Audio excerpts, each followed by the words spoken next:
Hey guys, how's it going? It's Baggins here, and today I wanted to provide you guys with an updated guide for healing in New World, and this is going to include our builds. So we're going to be talking about weapon mastery, weapon choice, attributes, armor, where you can find certain drops, jewelry, gems, Heartrunes, you name it. And we're also going to give some tips and tricks when it comes to healing at the end of the video as well. Now, like with our tank guide, we are going to be using a new resource website I've created for you guys here. The New World resources are resources.baggins.tv.com. You can find a link to this in the description down below. We're also going to be putting guides up on New World database as well. So you can see with our tank guide here, we've got a bit of a deep dive explaining the nuances of the build, and we have some sort of shorter notes available here on resources.baggins.tv. So again, links to both of these in the description down below. We're going to be covering both PvE and PvP with this healer build guide. However, I did list quite a few different weapon combinations here, and in order to keep this video from not being like super long, we're just going to focus on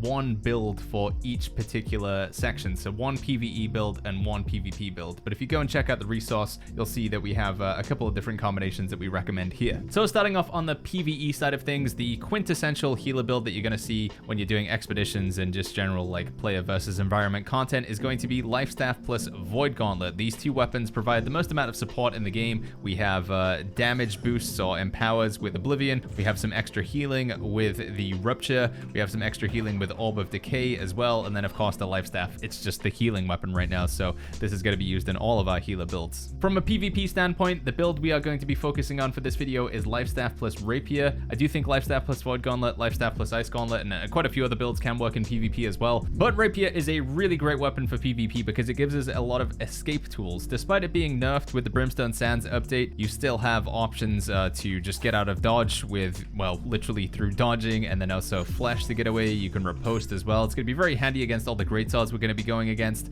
and it just pairs as a nice weapon to sort of set you up and get you away, providing utility and escape, so you can just focus on doing the healing. Now, in both of these builds, the attributes that I'm going to recommend is 300 focus, or 310 focus if you have the extra points from your gear score, and 200 constitution. I think this is just a nice safe place to be in both PvE and PvP. It gives you some pretty substantial heals with 300 focus, but you also get a good amount of defense and a nice big health pool with 200 constitution as well. It is worth mentioning that in the build guide, we do have a bunch of different attribute specs that we recommend here as well if you want to get a bit more adventurous and go higher on the healing. But for the purpose of this video, we are just going to stick to the 300 focus, 200 constitution. Now, when it comes to weapon mastery, I'm going to present you guys with two different options that you can go for with the Life Staff, and these do kind of work in both PvE and PvP. So this is our standard all-round one-size-fits-all healing build. We have a nice big single target heal with Divine Embrace here.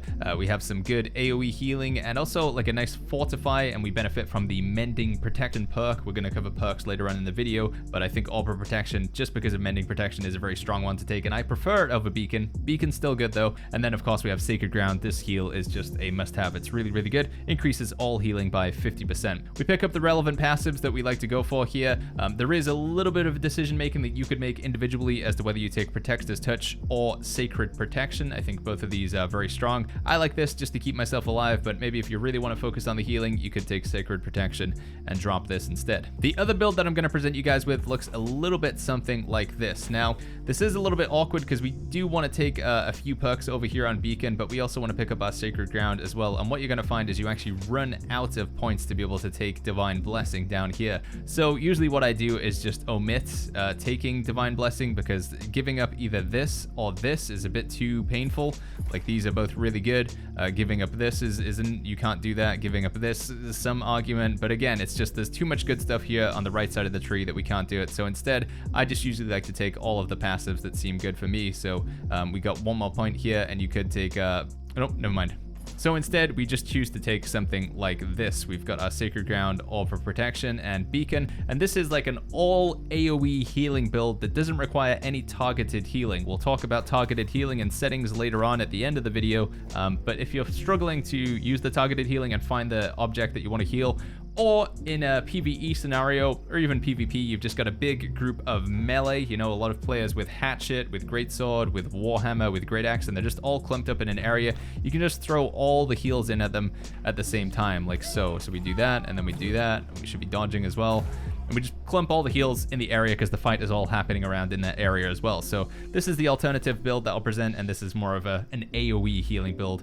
as opposed to our standard healing build. Going back to the PvE side of things, I find Oblivion, Orb of Decay, and Essence Rupture to be the best well-rounded kit for healing dungeons and keeping everybody alive. In the build guide, we do talk about a DPS build that you could use as well that involves using Void Blade. If this image wants to load at any point, there we go. But again, for the purpose of keeping things simple, we'll just explain what's going on here. So Oblivion is an incredibly good support ability. It increases the damage of a team by 15% if they stand in it. Also applies Weaken to the enemy, reducing the damage that they do to you on your team. And it also gives them stamina as well. So just really versatile tool here, really good for supporting the team. And then we've got Orb of Decay, which can apply a rend, reducing the target's damage absorption so they take more damage. It can also heal, puts a heal over time, equivalent to Beacon actually, 20% weapon damage per second for 5 seconds, and you can pop it for another heal as well. So just a great healing tool here. And lastly, we have Essence Rupture, again can provide our team with more stamina when you hit the target that's hit with Essence Rupture. So the boss, you're going to get stamina back to your team,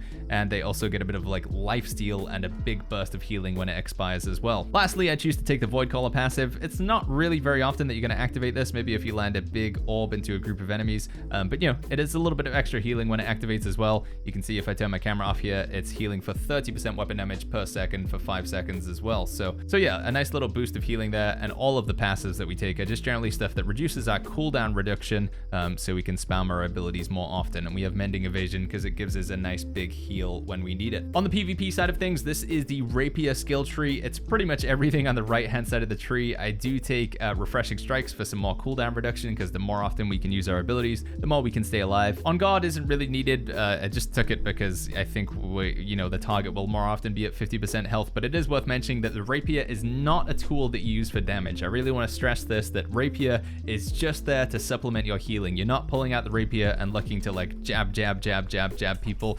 You may see occasionally some healers do this, but most of the time it's incorrect unless you really need to burn down a target for some reason. You just want to be using the Rapier again for all of the escape options that it's got to keep you alive, and then you can focus back on healing your team again. In this next part of the guide, we're going to talk about perks and gear. The first thing we should talk about is equipment load. In both PvE and PvP, I think light is the correct mode to take. So that means wearing a light helmet, a medium chest, light gloves, light legs, and light boots. You can do some other variations, but I think this is the easiest one to remember, and this gives us the maximum sort of damage rating absorption that we can get. So you can see we're getting quite a bit more armor rating, elemental and physical, than we would if we wore a light chest.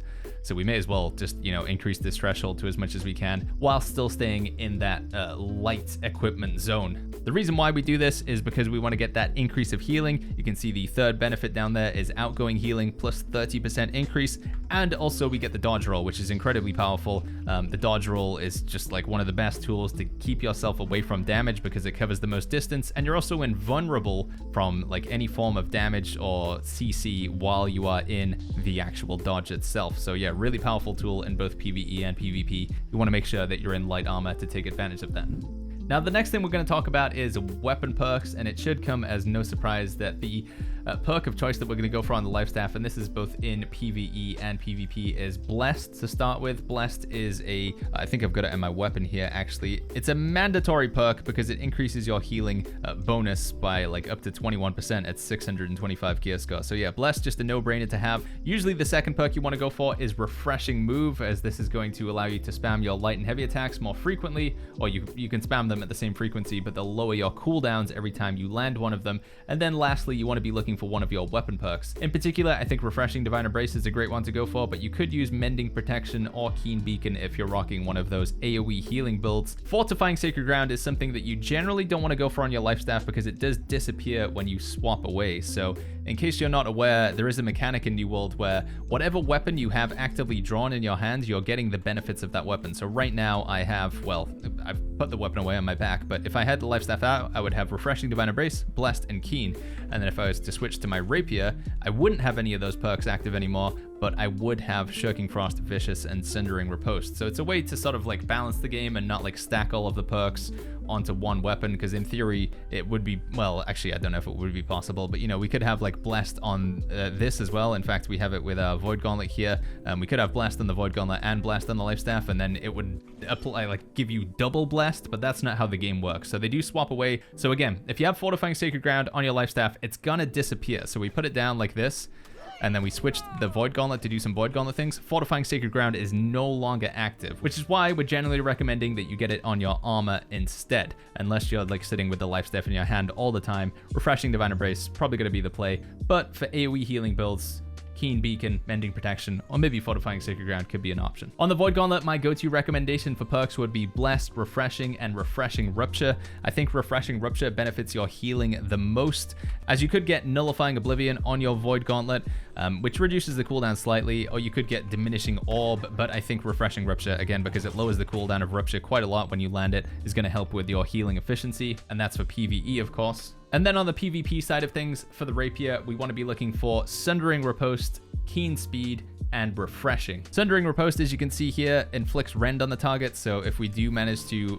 pop the riposte and reflect it onto somebody, we'll make them take 24% more damage for 10 seconds, which is pretty huge. That suddenly that person that's aggressing on you, it's going to be much easier for your team to sort of clear them out and get them off of you. Keen Speed is also an excellent option to get on the Rapier, because when you land a critical, you get 20% movement speed increase for 10 seconds.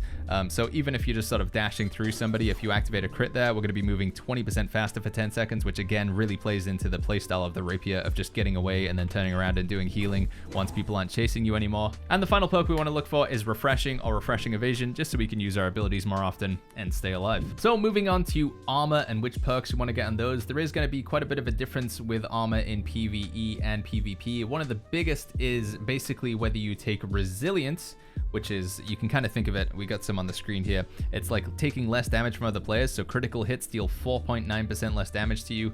You're going to see that we have this on most of our gear here, and this is going to be very useful against any builds that use Keen or Vicious or Crit as like part of the way that they deal damage. And then on the flip side of this, for PvE, we have our Corrupted Ward, or our Angry Earth Ward, or our Ancient Ward. These are going to be very important to take if you want to get into mutated expeditions. Most of the time, you're going to find that people want Ward gear.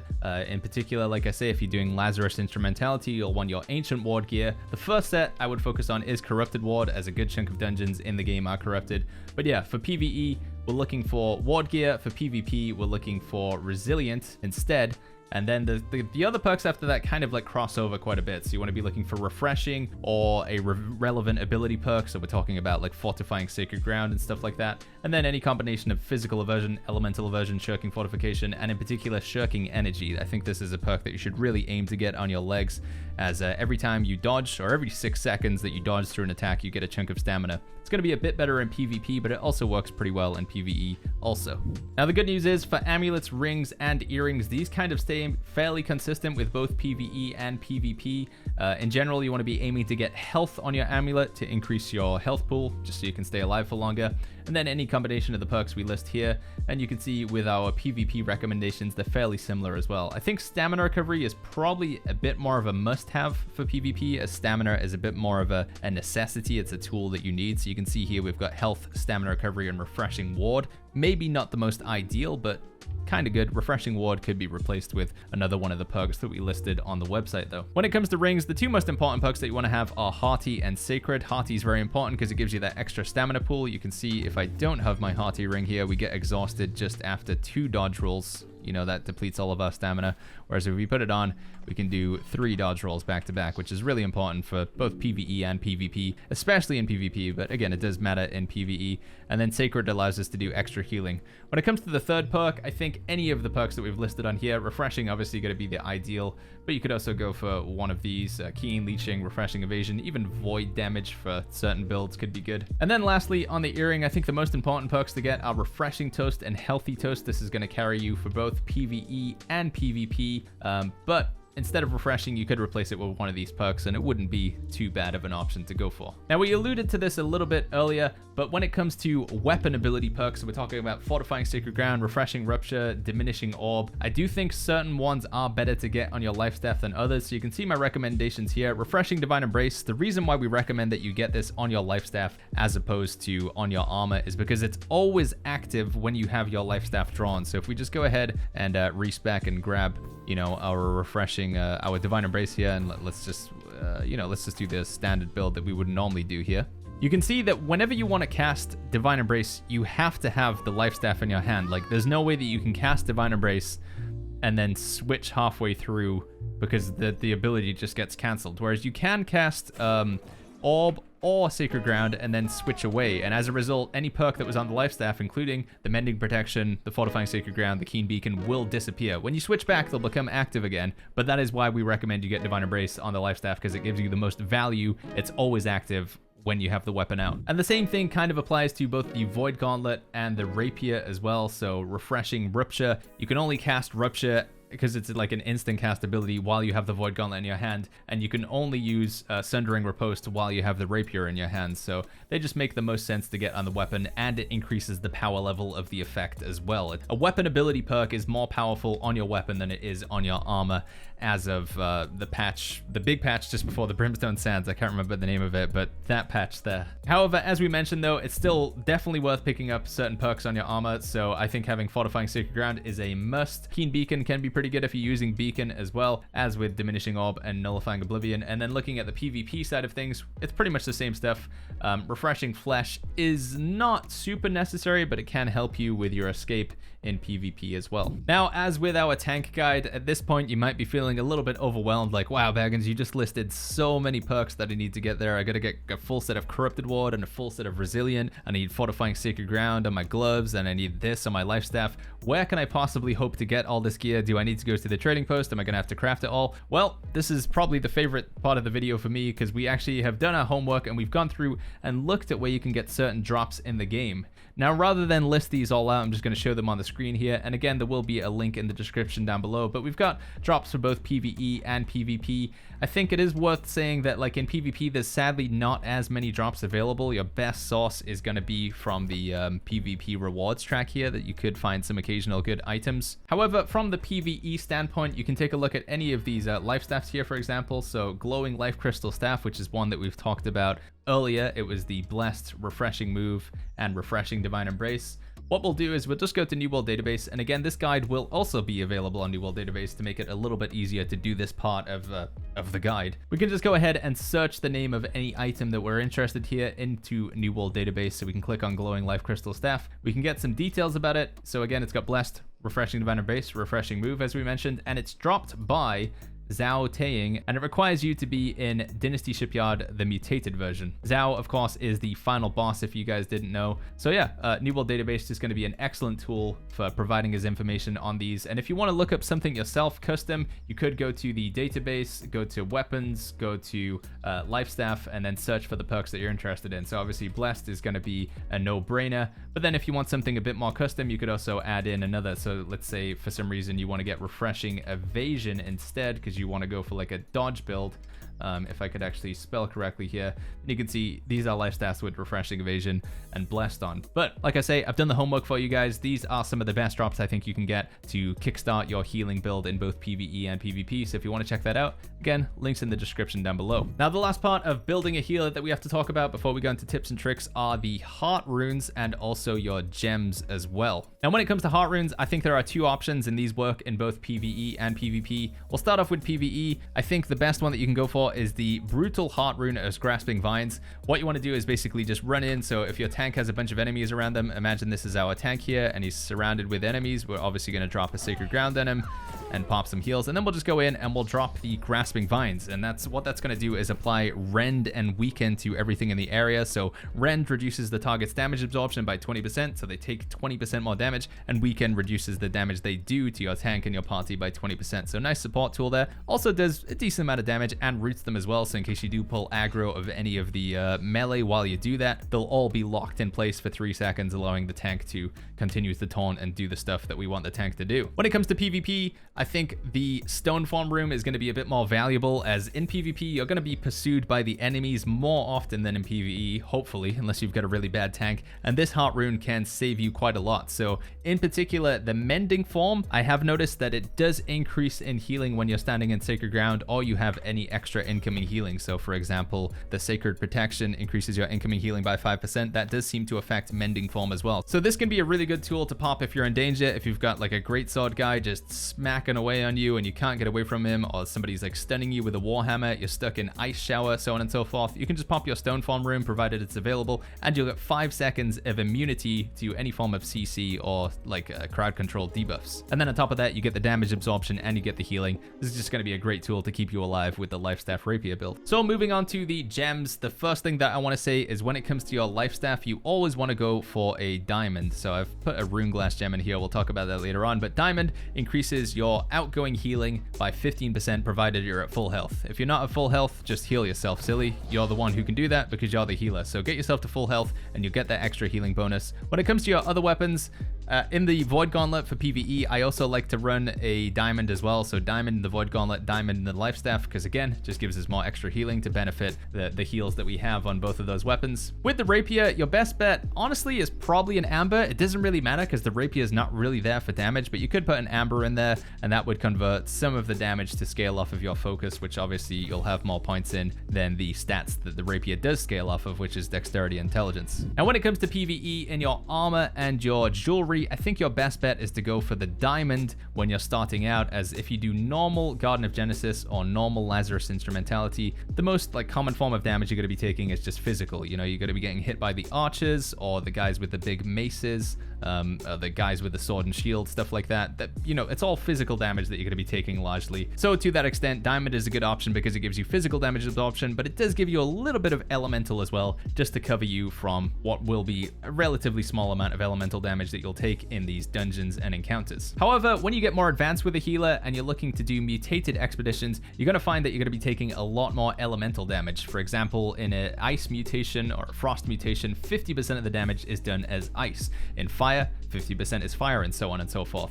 Now, what you can do, and I see some people doing, is just taking rubies and just slapping them in every piece of gear they have because they give you fire damage absorption. However, this can get pretty expensive because you're going to have to swap your gems every single time you do a different sort of mutation. So if you go from doing fire to nature one week, or even in the same day, you know, maybe one's fire, one's frost, it's going to be pretty costly. So what I would recommend you do is take 2 fire gems, or the relevant gem for that mutation. So aquamarine for ice, amber for nature, amethyst for void. And then your other 3 gems are going to be opal gems because these just give you flat elemental damage reduction. So this applies to all types of like elements that you'll face, and these will work in, again, fire mutations, frost mutations, void mutations, so on and so forth. Your jewelry, a good chunk of the time, is going to be crafted jewelry, so you probably can't swap out the gems here, but if you can, again, just apply the same rules. So probably opals in these, and just leave 2 pieces of gear to swap to the particular element you're facing. Now, when it comes to Runeglass Gems, first of all, starting with the weapons, I think you may as well just take the diamond and upgrade it to the Runeglass version. One thing that you do need to be aware of is the outgoing healing bonus does get reduced slightly. So you can see here 15% damage and outgoing healing while at full health, and then here it's 12% damage and outgoing healing. So we do lose 3% outgoing healing, but we get 4 stamina every time we hit them. Now in PvE, I don't think there's any Runeglass Gems that really make a big impact as a healer. You know, we've got ones that give us lifesteal here, but we don't particularly need that. We could do a little bit of extra damage, but it's not really our role as a healer. We could get some mana back with every hit, and maybe some people would be tempted by this, but you can just drink a mana potion. So yeah, I've opted to just take the energizing Runeglass, as this will work in both PvE and PvP. I think it's much more powerful in PvP, and the same with my opal gems as well, because these are going to stay consistent regardless of what content I'm doing. I've upgraded these to the energizing version just to get a little bit of extra stamina, and then potentially, you know, it could be useful in some scenarios, but if you want to go for the leeching or the mana steal or just the extra nature damage one, you do you in this regard. Now, when it comes to PvP, as we were mentioning in the PvE section, the energizing version becomes much more powerful. So I think sticking energizing gems in as much gear as you can is going to be the way to go. What specific gems you go for? Should it be energizing opal or energizing diamond or energizing malachite? Well, you don't really want to stack too much of one thing unless that's the only thing you're facing. So you can see I've got like 20% fire damage absorption right now. If we were going against a lot of fire staffs, that would be a good idea. But in general, I think trying to keep these numbers balanced is a good way to go about it. So you can see we're missing a little bit more physical right now as opposed to elemental. So I would just take some Runeglass of the energizing diamond, slap those over here, and then put them in the armor. And what we should see is the numbers sort of start to balance themselves out a bit more. So we look down here, now we've got 8.6 and 8.9. So yeah, looking pretty equal across the board there. If there is one particular like damage that you're taking a lot of, so right now at the time of recording, there are bows everywhere in Outpost Rush. Maybe you want to look to slot some emeralds for the the thrust damage absorption because bows, muskets do thrust damage. However, I do suspect that we're going to see a lot of greatswords in the next patch, so me in particular, I'm probably going to rock something similar to what I've got now. We've got diamonds and opals just to keep the numbers balanced, but we will take a few moonstones or even energizing runeglass moonstones and just slap those over a couple of slots there. So one over a diamond, one over an opal, and that'll give us a nice chunk of slash damage resistance just to deal with the abundance of greatswords we're going to see. In the weapons, it's pretty much the same. Diamond still in the life staff, and again, energizing I think is going to be your best friend when it comes to PvP, as the more stamina you have, the less likely you are to die. So the last thing we have to talk about in this video is general tips and tricks for healers. Something that I really recommend you guys go ahead and do as soon as possible is replace your keybinds. So if you are new to healing or returning to healing in New World, you may not know, but there is keybinds here for targeting specific group members. So you can see target group member 1, 2, 3, 4, and 5. The sooner you set these keybinds up and get used to them, the sooner you will become a better healer. I really do believe that. So I took away cycle target up and down. It used to be that you would have to like sort of scroll between your targets when you have your heal selected, but now I just press the relevant buttons and I can target, you know, my party members. They don't have anyone in the party with me right now, but like I say, the sooner you can do that, the better. And when it comes to keybinds, I've actually got mine bound to the side of my mouse. You're not really going to be able to see here in the webcam, but I've got 3 buttons on the side of my mouse here. Ideally, we'd have 4, and I don't really know why I haven't like made an effort to do that, but I'm lazy. Anyway, binding the buttons to the side of the mouse, if that is an option, we do recommend in the guide here picking up like an MMO mouse. Maybe somebody in the comments down below has a recommendation for a good mouse. Obviously, we are sponsored by MSI, so anything that I think is available as an MSI product, I'll recommend. Sadly, they don't do any computer mice with lots of buttons on the side of them though, so yeah, recommendations in the comments if you guys got them. But binding those to the mouse buttons and then just getting comfortable building the muscle memory, I think is going to be a great idea. Also setting toggle group mode on and off. I have it as the button just below escape, and I find this to be it's a really easy button to press, so we can toggle group mode off, heal somebody who's nearby like an outpost rush or whatever, and then toggle group mode back on and just focus on healing my group until somebody runs up close again and needs a heal, in which case we toggle it off, and so on and so forth. One thing I quickly want to say when it comes to the keybinds as well is do not bother with target group member 1, as this is yourself, and you've already got a keybind for that. It's the left control button. So if you hold down, if you're casting an ability and then you just press left control, you'll cast it on yourself instead. Alternatively, you can hold down control and then press the ability, and that will cast it straight away as well. So whichever way you want to do it, you can hold down the control key and then press the ability, or press the ability and then control key, but that will cast it on yourself. It'll achieve the same thing. The other thing people often ask me about is my healing settings as well, so I'm just going to go ahead and show them on the screen here. I like to take off the camera snap thing as I find it's pretty annoying. So there's the one where like, let me just put it on real quick here. So yeah, you can see here, I've turned it on now, and my camera just like locks on the one person I want to do. But the problem with this is I'm trying to move my mouse right now and I can't turn and see what's behind me. So maybe you want to be like locked over here, but you want to see what's there. I find it a bit too restrictive. So I would recommend turning that off, as it'll give you like more spatial awareness. But that is going to be a bit more of a preference thing. And outside of that, we've got some other general tips that we can put in here as well. But I think in the interest of keeping this video a bit shorter and more concise, I'll just leave you guys to check out the guide if you want. So I hope you guys found this video useful. We do have more guides coming out on Ranger and Bruiser and Mage, again for both PvE and PvP. If there's anything specific that you guys feel I didn't cover and you want to see, let me know in the comments down below. And as always, if you guys enjoyed this video, make sure you go ahead and click the like button, subscribe for more content like this, and I'll see you guys all in the next one.